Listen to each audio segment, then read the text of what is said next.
If you've been wondering why everything feels more expensive, groceries, rent, travel, even basic services, you're not imagining it. Prices aren't just rising, they're becoming unpredictable.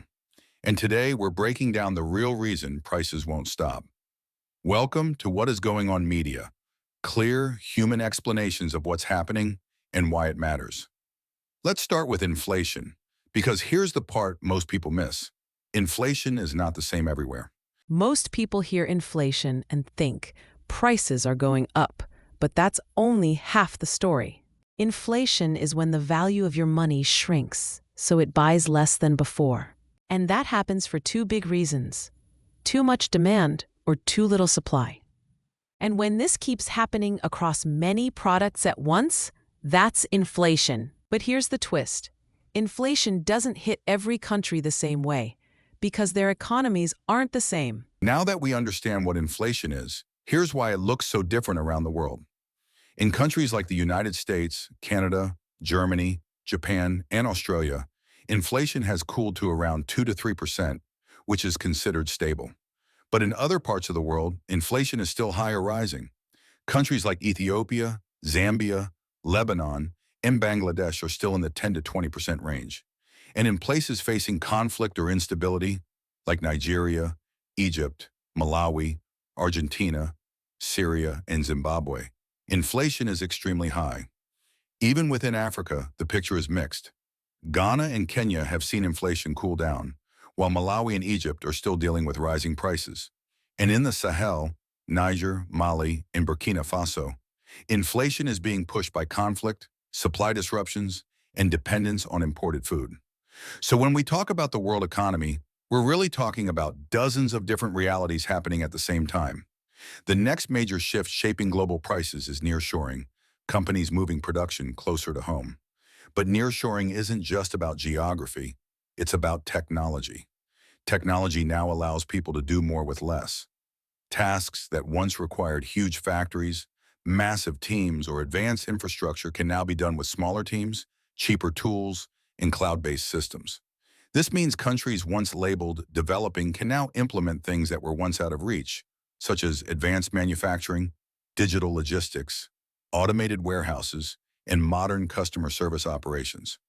Nearshoring works because technology has lowered the barrier to entry. A country doesn't need to be fully industrialized anymore. It just needs connectivity, talent, and the right tools. That's why countries like Mexico, Colombia, Kenya, Ghana, Vietnam, and the Philippines are becoming new nearshoring hubs. Technology shrinks the gap, and suddenly the world map looks very different.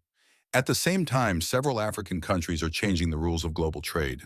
They're no longer willing to export raw natural resources for cheap. Zimbabwe banned raw lithium exports. Namibia banned the export of unprocessed lithium and rare earth minerals. Ghana restricted raw bauxite exports. The DRC is pushing for local battery manufacturing. And South Africa has long restricted raw chrome exports. Why does this matter? Manufacturing creates more jobs and keeps more value inside the country. But for countries that depend on cheap raw materials, this means higher prices. Another major force shaping the world economy is technology. AI, automation, and digital tools are changing how work gets done. Some jobs are disappearing, others are transforming, and entirely new industries are emerging. The future of work isn't humans versus machines, it's humans working with machines. There's one more force shaping global prices that people rarely talk about: sanctions. Sanctions are often designed to put so much pressure on a country that the people rise up and overthrow their leaders. But that almost never happens. In fact, it often backfires. Sanctions usually hit civilians harder than leaders, and instead of turning people against their government, it can make them feel attacked from the outside, which sometimes strengthens the very leadership the sanctions were meant to weaken. It's like cutting off your hand to spite your face. And the pressure doesn't stay contained, it spreads. Sanctions are basically economic restrictions. Instead of using military force, countries use money and trade as pressure. They can block trade, freeze assets, or cut a country off from parts of the global financial system. The goal is simple: make certain actions costly enough that the targeted country changes its behavior. When a country is sanctioned, it becomes harder to buy or sell things internationally. That means fewer imports, fewer exports, and more expensive business. And for regular people, sanctions don't feel like geopolitics. They feel like shortages, higher prices, and slower economic activity. Sanctions aren't just about punishment. They're about leverage, using economic pressure instead of military force.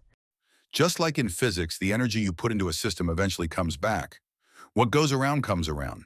Economic collapse can drive people to flee, creating refugee flows that strain neighboring countries and even the global economy. This is the hidden truth about sanctions. Too much control can make you lose control. So why won't prices stop? Because the world economy isn't collapsing, it's transitioning.